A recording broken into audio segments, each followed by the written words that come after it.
কে video করতেছে, সে সাথে সাথে মোবাইল নিয়ে বের হয়ে গেল। তো পিছন থেকে আমি দেখছি যে তখনই চিনছি যে ওকে তো আমি ওখানে বসে থাকতে দেখছি। পরে যখন আমি ওকে ধরলাম, সে তো মোবাইল সাথে সাথে করে ফেলছে, লুকায় ফেলছে। পরে যখন মোবাইল বের করতে বললাম, মোবাইল বের করে না, সে ওটা ডিলিট করার জন্য অস্থির। পরে তার মোবাইলটা আমি নিয়ে নেওয়ার পর হাসপাতালের অথরিটি সবাইকে ডাকি জানাই। রাজধানীর ধানমন্ডির পপুলার ডায়াগনস্টিক সেন্টারে হাসপাতাল কর্মচারীর বিরুদ্ধে এমন অভিযোগের বিষয়ে জানতে গেলে ডায়াগনস্টিক সেন্টারের ম্যানেজার মোসাদ্দেক হোসেন ও 2 সহকারী ম্যানেজার জিয়াউল হক ফারুক এবং বিপ্লব কুমার সিংহের নেতৃত্বে কয়েকজন কর্মকর্তা কর্মচারী সময় সংবাদের প্রতিবেদক ও চিত্র সাংবাদিককে লাঞ্ছিত করে। এক পর্যায়ে প্রতিবেদককে একটি ঘরে আটকে রেখে ভিডিও জার্নালিস্টের কাছ থেকে ক্যামেরা কেড়ে নিয়ে ভেঙে ফেলার চেষ্টা করে তারা। কখন দিবে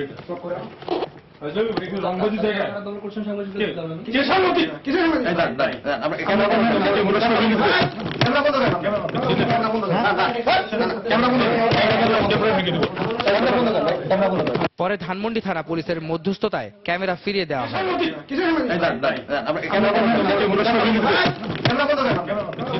এ সময় চিকিৎসা নিতে আসা রোগীরা গোপনে মোবাইলে ভিডিও ধারণ করা নিয়ে ক্ষোভ প্রকাশ করেন। অবশ্যই এটা অনেক নিন্দনীয়, বিকজ এটা এখন শুধু হসপিটালেই না, সব জায়গায় এরকম হচ্ছে। এত বড় একটা হসপিটাল, মানে এটা তো ওদের আরো সুনাম ক্ষুণ্ণ হয়েছে এটা করাতে। স্টাফের অবশ্যই শাস্তি হওয়া উচিত। অবশ্যই কর্তৃপক্ষের একটু দায়ভার থাকে, যেহেতু তাদের স্টাফ, তাই তারা যাতে এ ধরনের ঘটনার পরবর্তীতে না ঘটে সেজন্য স্টাফদের অবশ্যই সচেতন করে দিতে হবে। অভিযুক্ত টেলিফোন অপারেটর হাসিবুর রহমানকে আটক করে তার বিরুদ্ধে মামলা দায়ের করা হয়। দোষীদের বিরুদ্ধে ব্যবস্থা নেওয়ারও আশ্বাস দেয় পুলিশ। ইতিমধ্যেই আমরা এই বিষয় সংক্রান্ত একটি মামলা রুজু হয়েছে। আমরা যে আলামত ছিল সেই আলামতটি জব্দ করেছি এবং যে ঘটনা সংক্রান্তে যিনি এই ভিডিও চিত্র ধারণ করছিল তাকেও কিন্তু আমরা ইতিমধ্যে গ্রেপ্তার করেছি এবং পরবর্তীতে আমাদের এই মামলা তদন্তের ক্ষেত্রে আপনি যে বিষয়টি বললেন যে সংবাদকর্মীদের কাউকে যদি এক্ষেত্রে তারা কোনো রকম অশালীন অথবা কাউকে মারধর বা এরকম কোনো ঘটনা যদি ঘটেই থাকে তাহলে সে বিষয়টি অবশ্যই আমরা বিবেচনা করে দেখব। এই ঘটনার যেন পুনরাবৃত্তি না হয় সেজন্য ডায়াগনস্টিক সেন্টারগুলোর টয়লেটগুলোতে পর্যাপ্ত নিরাপত্তা ব্যবস্থা নেওয়ার দাবি জানিয়েছেন সাধারণ মানুষ। আহমেদ সালেহিন, সময় সংবাদ, ঢাকা। এদিকে সাংবাদিক লাঞ্ছনার ঘটনায় জড়িতদের বহিষ্কার করা হবে বলে জানিয়েছে পপুলার ডায়াগনস্টিক সেন্টার কর্তৃপক্ষ। বিকেলে সময় সংবাদকে কথা বলেন প্রতিষ্ঠানটির মানব সম্পদ বিভাগের ব্যবস্থাপক অচিন্ত কুমার নাগ। কিছু আমাদের স্টাফও সেখানে কিছু ছিল, হয়তো কেউ থামানোর চেষ্টা করেছে কিংবা কেউ সাথে যোগও দিয়েছে, এরকম হতে পারে। আমাদের কাছে অভিযোগ এসেছে, টিভিতেও আমরা দেখলাম যে এরকম সাংবাদিক লাঞ্ছিত। যদি আমাদের কোন স্টাফ এই কর্মকাণ্ডের সাথে যদি জড়িত থাকে অবশ্যই আমরা তদন্ত করে তাদের বিরুদ্ধে কঠিন ব্যবস্থা নেব এবং তারা এখান থেকে স্যাক হবে। নানা উৎকণ্ঠার পর ঘরে ফিরলেও স্বস্তি আসেনি দালালের খপ্পরে পড়ে সর্বশান্ত হওয়া 5 যুবকের। তাদের অভিযোগ, ঢাকার ইমিগ্রেশন পুলিশ সহযোগিতা না করায় সুদানে ফিরে জেলে মানবেতর জীবন কাটাতে হয়েছে তাদের। এমনকি সেখানে বাংলাদেশ দূতাবাস না থাকায় প্রতিনিয়ত নানা বিড়ম্বনার শিকার হয়েছেন তারা। এদিকে পরিবারের ভাগ্য ফেরাতে বিদেশ গেলেও এখন তাদের ভবিষ্যৎ নিয়ে চিন্তিত স্বজনরা। ব্যুরো প্রতিবেদকদের পাঠানো তথ্য ছবি নিয়ে ডেস্ক রিপোর্ট।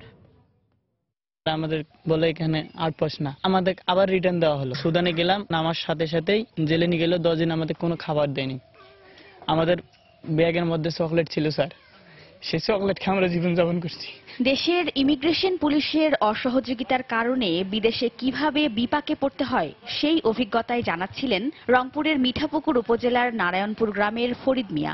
এমন অমানবিকতার শিকার হন একই গ্রামের আশিকুর রহমানও। স্বজনরা জানান, ভাগ্য ফেরানোর আশায় গত বছরের এপ্রিলে সুদান যান ফরিদ ও আশিকুর।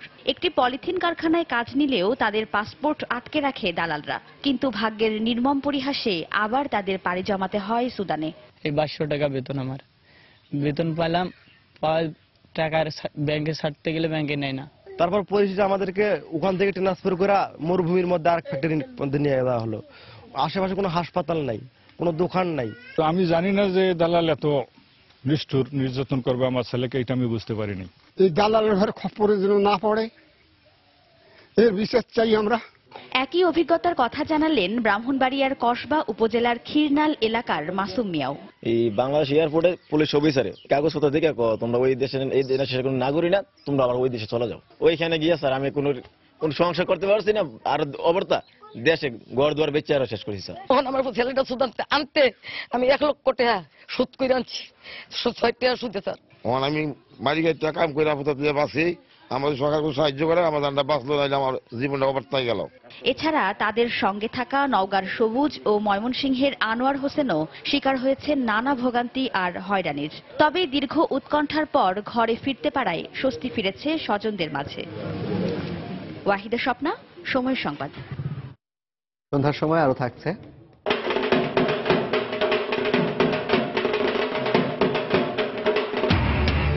সারা দেশে চলছে সনাতন ধর্মাবলম্বীদের দীপাবলি উৎসব, মঙ্গল কামনায় প্রদীপ প্রজ্বলন। বাজারে প্রচলিত এনার্জি ও ফ্রুট ড্রিঙ্কসের বেশিরভাগই স্বাস্থ্যের জন্য মারাত্মক ঝুঁকিপূর্ণ। জনস্বাস্থ্য ইনস্টিটিউটের পরীক্ষায় উঠে এসেছে এমন তথ্য।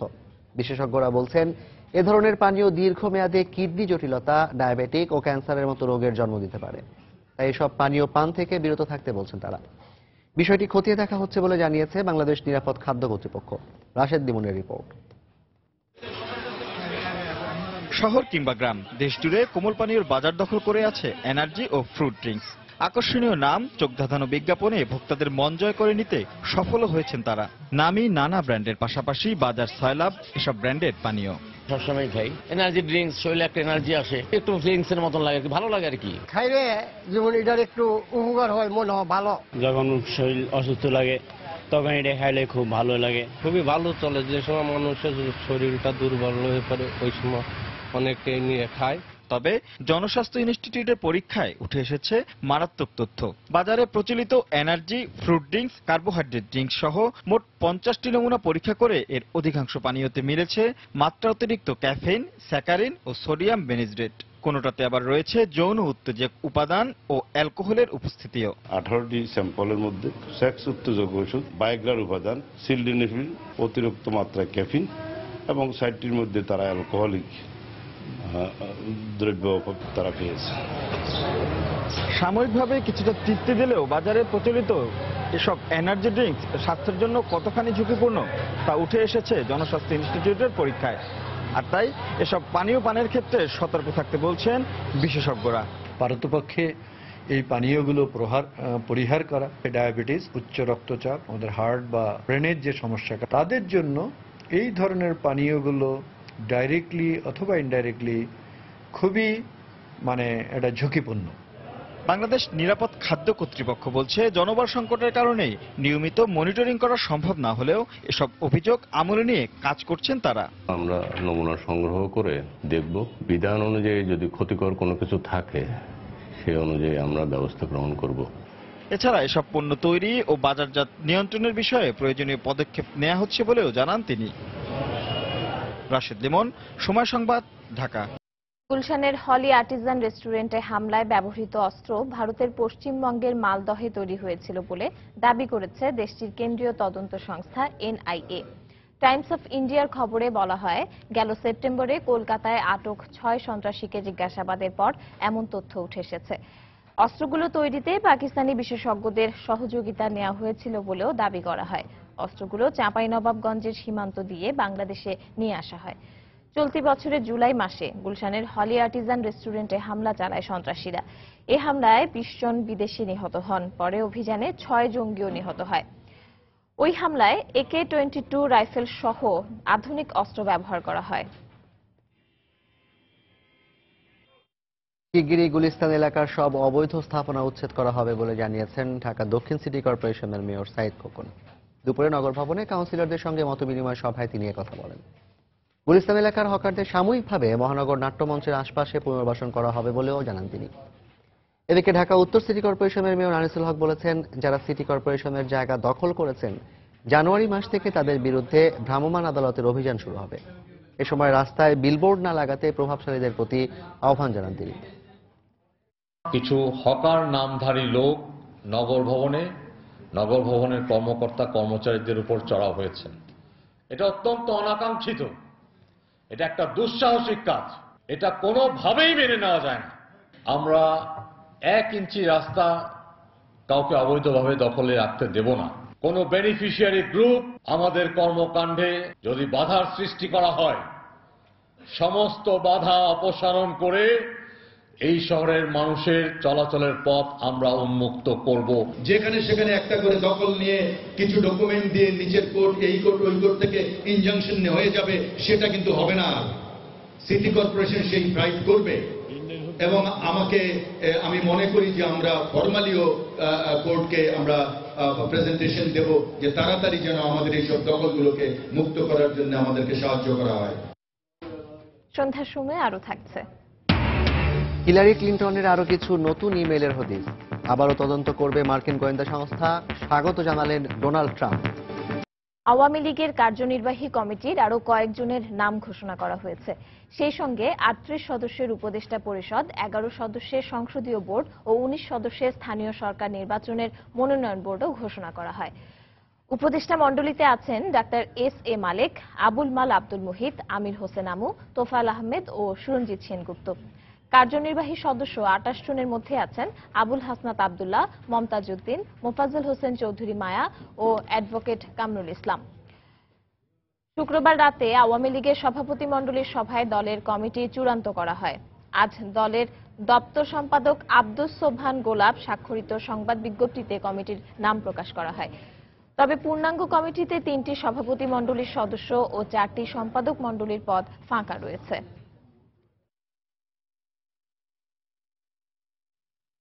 আত্মকেন্দ্রিকতা, অহংকার ও দাম্ভিকতা আওয়ামী লীগকে গণতন্ত্র থেকে দূরে সরিয়ে দিয়েছে বলে মন্তব্য করেছেন বিএনপির শীর্ষ নেতারা। তারা হুঁশিয়ারি উচ্চারণ করে বলেন, সময় থাকতে সুপথে না এলে ভয়ঙ্কর পরিস্থিতির মুখোমুখি হতে হবে ক্ষমতাসীনদের। দুপুরে রাজধানীতে আলাদা অনুষ্ঠানে মন্তব্য করেন তারা। বিএনপিকে দুর্বল ভাবার কোনো কারণ নাই। প্রধানমন্ত্রী শেখ হাসিনা কিন্তু বিএনপিকে দুর্বল ভাবেন না।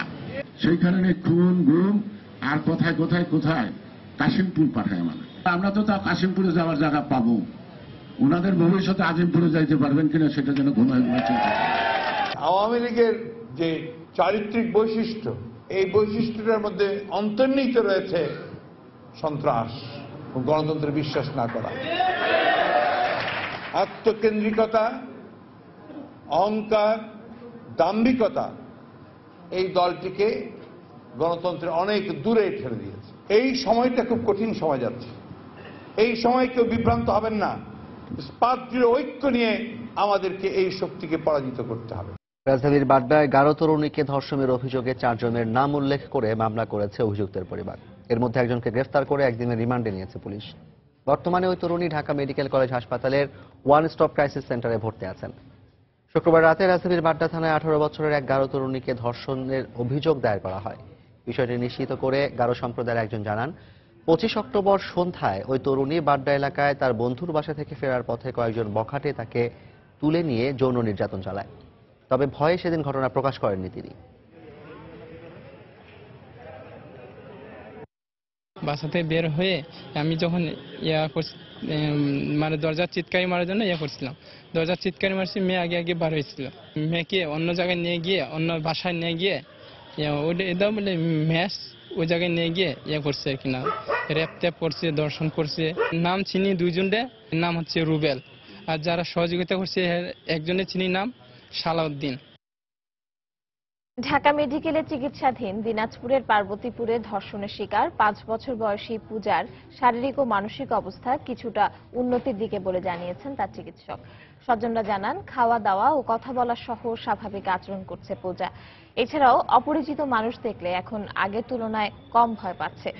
চিকিৎসক জানান, এই মুহূর্তে ক্ষতের ইনফেকশন নিয়ন্ত্রণে আনার চেষ্টা চলছে। শারীরিক অবস্থার আরো কিছুটা উন্নতি হলে 1.5 থেকে 2 মাস পরে অপারেশনের সিদ্ধান্ত নেওয়া হবে বলে জানান চিকিৎসক। সরকারের আশ্বাসে আগামীকাল থেকে ঢাকা অনির্দিষ্টকালের ধর্মঘট প্রত্যাহার করে নিয়েছে CNG filling station and conversion workshop owners association. বিকেলে রাজধানীর এলেনবাড়িতে সড়ক পরিবহন ও সেতু মন্ত্রী এবং বিদ্যুৎ ও জ্বালানি প্রতিমন্ত্রীর সঙ্গে বৈঠক শেষে তারা এই সিদ্ধান্তের কথা জানায়। দেশের বিভিন্ন মহাসড়কের পাশে সরকারি জায়গায় নির্মিত বিভিন্ন সিএনজি স্টেশনের ইজারা মূল্য বাড়িয়ে দেয় সরকার। বর্ধিত ইজারা প্রত্যাহার সহ 12 দফা দাবিতে আগামীকাল থেকে অনির্দিষ্টকালের ধর্মঘটের ডাক দিয়েছিল সংগঠনটি। আলোচনায় আমরা এই সিদ্ধান্তে পৌঁছেছি যে ওনারা বলছেন যে 2টা কমিটি করা হয়েছে, 2 মাসের মধ্যে এই সমস্যার সমাধান করবে, জনগণের দুর্ভোগ থেকে যাতে দুর্ভোগ না হয় এই জন্য আমাদের সাথে ওনাদের সম্মত হয়েছে। ধর্মঘট প্রত্যাহার করতেছে, সিএনজির ধর্মঘট প্রত্যাহার করতেছে। আজকে আপনারা যে এখানে যে মানসিকতা, যে পজিটিভ মানসিকতার পরিচয় দিয়েছেন। আমি আশা করি আগামী দিনেও এটা কন্টিনিউ করবে। জনদুর্ভোগ যাতে না হয় সে ব্যাপারে আপনারা দেশপ্রেমের পরিচয় দিয়েছেন ধর্মঘট প্রত্যাহারের মধ্য দিয়ে। রাজধানীর সবুজবাগে বড়দেশ্বরী কালী মন্দিরে চলছে দীপাবলি উৎসব। সেখানে আছেন সহকর্মী তরিকুল ইসলাম সৌরভ। চলে যাব তার কাছে। সৌরভ, পিছনে এখন আপনি যে দিঘিটি দেখতে পাচ্ছেন এটির নাম গঙ্গাসাগর দিঘি এবং এটিকে 40 বিঘা জমির উপরে এই দিঘিটি রয়েছে এবং এই দিঘির চারপাশ কিন্তু আজকে দীপাবলির যে অনুষ্ঠান সেজন্য সাজানো হয়েছে। আপনি পিছনে দেখতে পাচ্ছেন যে প্রচুর পরিমাণ আলোকসজ্জা করা হয়েছে এবং পুরো দিঘিটিকে ঘিরে কিন্তু প্রদীপ জ্বালানো হয়েছে। সহস্রাধিক প্রদীপ এখানে জ্বালানো হয়েছে। সন্ধ্যার পরে এক আলো আধারী একটা অবস্থা তৈরি হয়েছে। এখানে হিন্দু ধর্মাবলম্বীদের যে পূজা, কালী পূজা এবং এই দিনেও কিন্তু দীপাবলি অনুষ্ঠিত হয় এবং সেই দীপাবলি প্রতি বছরই অনুষ্ঠিত হয়। এবারও সেই দীপাবলিটি রয়েছে। আপনাকে বলি যে সন্ধ্যায় সনাতন ধর্মাবলম্বীদের সহস্র প্রদীপ জ্বালিয়ে এই দীপাবলি অনুষ্ঠান উদযাপন করে। হিন্দু পুরাণ মতে দীপাবলি উৎসব ঐতিহ্যগতভাবে রাধা বধের পর রামচন্দ্র ফিরে আসলে যে আনন্দ উৎসব হয়েছিল তাকে স্মরণ করে অনুষ্ঠিত হয়। এছাড়া আরো একটি মত রয়েছে, সেখানে বলা হয়েছে যে হিন্দু ধর্মের অবতার শ্রীকৃষ্ণর নরকাসুর বধের পরে এই দিনটিকে স্মরণ করে এই দীপাবলি অনুষ্ঠান উদযাপন করা হয়। আর যেটা হলো যে অকল্যাণ এবং অন্ধকারের বিরুদ্ধে যে যুদ্ধ, সেই যুদ্ধের জন্য প্রদীপ জ্বালানো হয় এবং এই দিনটি মূলত সেই সব উৎসবকে, সেই সব অবস্থাকে মাথায় রেখে করা হয়। ঈশ্বরের প্রতি কৃতজ্ঞতা জানানো হয়। সন্ধ্যা ঘনিয়ে আসার সাথে সাথে সনাতন ধর্মাবলম্বীদের ঘরে ঘরে জ্বলে ওঠে আলোর প্রদীপ এবং প্রতিটি ঘরে, হিন্দু ধর্মাবলম্বীদের শুধু মন্দিরে নয়, প্রতিটি ঘরে ঘরে কিন্তু এই প্রদীপ জ্বলে ওঠে এবং অনেকে তাদের মৃত বাবা মায়ের প্রতি স্মরণ করেও এই আলোক প্রদীপ জ্বালিয়ে থাকে। আর আজকে এখানে আপনারা যে মন্দিরটি দেখতে পাচ্ছেন সে শ্রী শ্রী বড়দেশ্বরী কালী মাতা মন্দির। এই মন্দিরটিতে এখন কিন্তু পূজা চলছে ভিতরে এবং বাইরে কিন্তু আনন্দ যজ্ঞ। এখানে একটি করা হয়েছে, এখানে সাংস্কৃতিক অনুষ্ঠান হবে, এখানে সেই অনুষ্ঠানটি এখন চলছে। আর আপনাকে বলি যে আজকের যে পূজা সেটি কালী পূজাও রয়েছে। 12টা 1 মিনিটের পরে কালী পূজা অনুষ্ঠিত হবে। এই ছিল মোটামুটি এখানকার সর্বশেষ খবর। দর্শক, দীপাবলি উৎসবের খবর জানাচ্ছিলেন আমাদের সহকর্মী তরিকুল ইসলাম সৌরভ। দেশের বাইরের খবর। পররাষ্ট্রমন্ত্রী থাকাকালে ডেমোক্র্যাট প্রার্থী হিলারি ক্লিন্টনের রাষ্ট্রীয় কাজে ব্যক্তিগত ইমেল ব্যবহার বিষয়ে নতুন করে তদন্ত শুরু করতে যাচ্ছে মার্কিন তদন্ত সংস্থা এফবিআই। হিলারির আরও কিছু ইমেইলের সন্ধান পাওয়া গেছে বলে শুক্রবার জানান এফবিআই পরিচালক জেমস কোমি। তবে হিলারি ক্লিন্টন এফবিআই কেন আবারও তদন্ত শুরু করছে তার ব্যাখ্যা চেয়েছেন এবং এ বিষয়ে অতি সত্বর পূর্ণাঙ্গ তথ্য প্রকাশের দাবি জানিয়েছেন। অভিযোগ ওঠার পর শুক্রবার আইওয়া অঙ্গরাজ্যের সংবাদ সম্মেলনে তিনি এ দাবি জানান।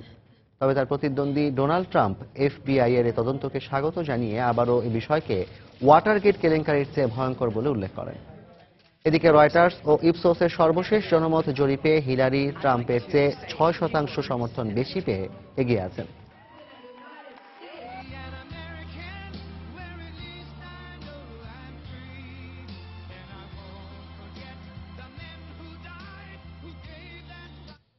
সাহিত্যে নোবেল পুরস্কার প্রাপ্তির 2 সপ্তাহ পর বব ডিলান জানালেন তিনি পুরস্কার গ্রহণ করবেন। নিজের এমন প্রতিক্রিয়ার কথা নোবেল ফাউন্ডেশনের এক কর্মকর্তাকে ফোন করে জানান ডিলান। শুক্রবার নোবেল ফাউন্ডেশনের এক বিবৃতিতে বলা হয়, বব ডিলান ফোন করে জানিয়েছেন সাহিত্যে নোবেল প্রাপ্তির খবরে তিনি সম্মানিত বোধ করছেন। ব্রিটিশ সংবাদ মাধ্যম টেলিগ্রাফ জানিয়েছে তিনি পুরস্কার নিজেই গ্রহণ করতে পুরস্কার প্রদান অনুষ্ঠানে যাবেন। গত 13 অক্টোবর সাহিত্যে নোবেলজয়ী হিসেবে তার নাম ঘোষণা করা হয়। মার্কিন সঙ্গীত ঐতিহ্যে নতুন কাব্যিক দোতনা সৃষ্টির স্বীকৃতি হিসেবে তাকে এই সম্মান দেওয়া হয়। নোবেল প্রাপ্তির পর 2 সপ্তাহ চলে গেলেও তিনি নীরব থাকেন। গত সপ্তাহে তার এ আচরণকে ঔদ্ধত্যপূর্ণ বলে মন্তব্য করেন নোবেল ফাউন্ডেশনের এক কর্মকর্তা।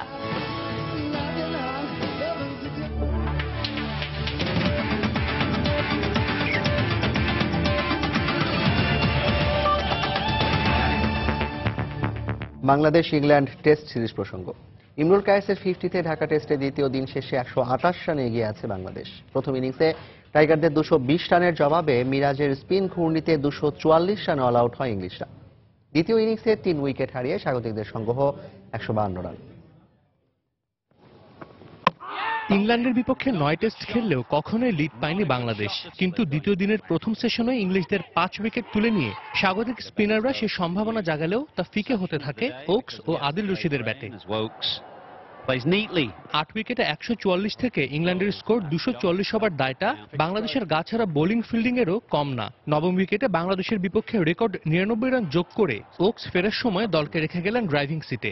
শেষ ব্যাটসম্যান হিসেবে ফিন আউট হলে 24 রানের লিড পায় ইংলিশরা। তবে দিনের শুরুটা কিন্তু দারুণ করে বাংলাদেশ। 4 ওভারের মধ্যে ইংল্যান্ড 2 উইকেট হারালে স্কোর দাঁড়ায় 5 উইকেট 69। বারিস্টো ও ক্যামব্রিজ গ্র্যাজুয়েট আনসারিকে ফিরিয়ে বাংলাদেশের ইতিহাসে প্রথম বোলার হিসেবে অভিষেকের পর টানা 2 টেস্টে 5 উইকেট নেওয়ার কীর্তি গড়েন মেহেদী হাসান মিরাজ। টেস্টে ইংলিশদের শীর্ষ ব্যাটসম্যান জো রুটের সিরিজের প্রথম 50-তে লড়াইয়ের ইঙ্গিত পাওয়া গেলেও তাইজুলে কাটা পড়ে সেই সম্ভাবনা। 24 রানে পিছিয়ে থাকলেও তামিম ইমরুল অনেকটা ওয়ানডে স্টাইলে শুরু করে বাংলাদেশের দ্বিতীয় ইনিংস। তবে আনসারির বলে তামিম ফেরার পরপরই মুমিনুল্লাহ আউট হলে আবারও ব্যাটিংয়ে ধস নামার শঙ্কায় পেয়ে বসেছিল বাংলাদেশকে, কিন্তু সেই শঙ্কা উড়িয়ে দেন ইমরুল মাহমুদুল্লাহ জুটি। ইংলিশ ফিল্ডার ও ভাগ্য সুপ্রসন্ন থাকায় ক্যারিয়ারের চতুর্থ 50-র দেখা পান 65 বলে। তৃতীয় উইকেটে মাহমুদুল্লাহ ইমরুলের জুটিতেই লিড 100 ছাড়ায় টাইগাররা। তবে দিনের শেষ বলে নিজের উইকেট বিলিয়ে দিয়ে আসেন দারুণ খেলতে থাকা মাহমুদুল্লাহ। এতেই দিনের শেষটা হাসি মুখে করে ইংল্যান্ড। স্কোরবোর্ড বলছে 128, কিন্তু বাংলাদেশের লিডটা হতে পারত আরো বড়। দিনের শেষ বলে মাহমুদুল্লাহর আউটে আক্ষেপ বেড়েছে। তবে উইকেট বলছে চতুর্থ ইনিংসে ব্যাটিং করাটা হবে দারুণ চ্যালেঞ্জিং। তাই তৃতীয় দিনের অন্তত 2 সেশন বাংলাদেশ ব্যাট করতে পারলে ঢাকা টেস্ট শেষে হাসিতে থাকতে পারে স্বাগতিকদেরই। মিরপুর শেরেবাংলা জাতীয় ক্রিকেট স্টেডিয়াম থেকে সাজিদ মুস্তাহিদ, সময় সংবাদ, ঢাকা। সন্ধ্যার সময়ের এই পর্যায়ে শীর্ষ সংবাদ জানিয়ে দিচ্ছি আরেকবার। রাজধানীর পপুলার ডায়াগনস্টিক সেন্টারে টয়লেটে মোবাইল ফোনে গোপনে ভিডিও ধারণের অভিযোগে কর্মচারী আটক, অভিযুক্তের বিচার দাবি। খবর সংগ্রহের সময় রিপোর্টারকে হেনস্থা।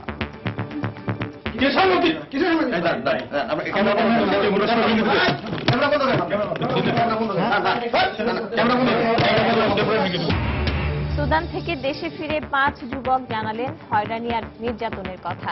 অসহযোগিতার অভিযোগ ঢাকার ইমিগ্রেশন পুলিশের বিরুদ্ধে, দেশীয় দালালদের বিচার দাবি।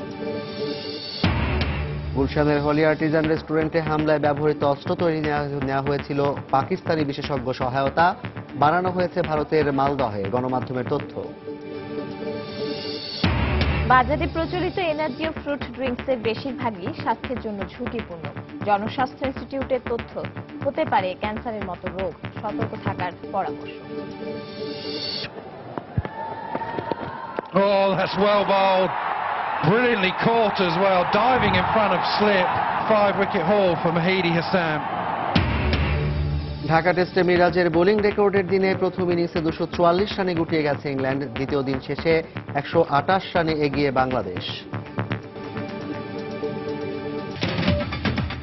দর্শক, এই ছিল সন্ধ্যার সময়। যে কোনো খবর পেতে ভিজিট করুন সময়নিউজ.tv আর সঙ্গে থাকুন সময়।